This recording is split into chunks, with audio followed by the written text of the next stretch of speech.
السلام عليكم ومرحبا بكم من جديد. أنا رجوة من ماتريكس جروب انترناسيونال. اليوم وصلنا لمرحلة رسمية ومهمة بزاف في المسار ديالك في الدراسة في إيطاليا، اللي هي البري إسكريسيوني. بزاف ديال الطلبة كيسمعوا بها ولكن ما فاهمينهاش مزيان. واش هي تسجيل نهائي؟ واش هي غير طلب؟ واش إلا درتيها يعني راك غادي تمشي؟ في هذه الحلقة غادي نشرح لك من أ حتى ل Z باش تكون عارف شنو كدير وما تضيعش العام ديالك بسبب غلطة صغيرة. اشنا هي البري إسكريسيوني بالضبط؟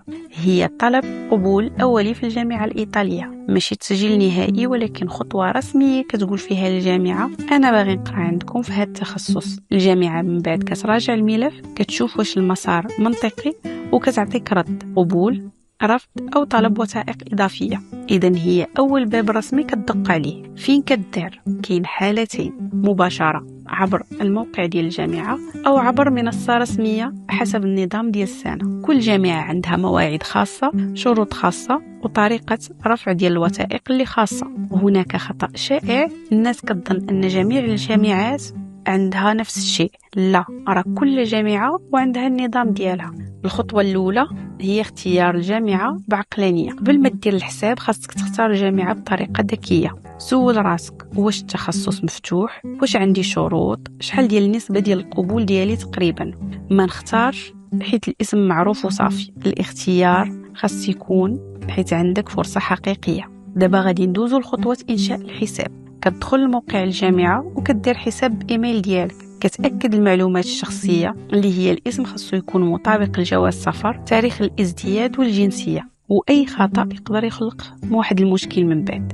الخطوة الثالثة هي رفع الوثائق. هاد المرحلة حساسة بزاف، اللي كتحمل فيها الباك، كشف النقط، الدبلوم إلا كان، ترجمة، جواز سفر، CV ولتر دو موتيفاسيون. المهم هو أن PDF يكون واضح والتسمية ديال الملفات تكون منظمة وما يكونش حجم كبير بزاف. هنا ملف مرتب كيعطي انطباع احترافي. دابا غندوزو للخطوة ديال أداء الرسوم. بعض الجامعات كتطلب رسوم دراسية للملف. خاصك تأدي في التوقيت، تحتفظ بالإثبات وما ديرش تحويل بلا ما تتأكد من المصدر الرسمي. غنجيو دابا لخطوة انتظار الرد. منين تسالي كيجي وقت الصبر. الجامعة تقدر تقبلك مباشرة، تطلب وثيقة إضافية أو كترفض مع تفسير. الرد ممكن ياخد أسابيع أو حتى شهرين حسب الجامعة.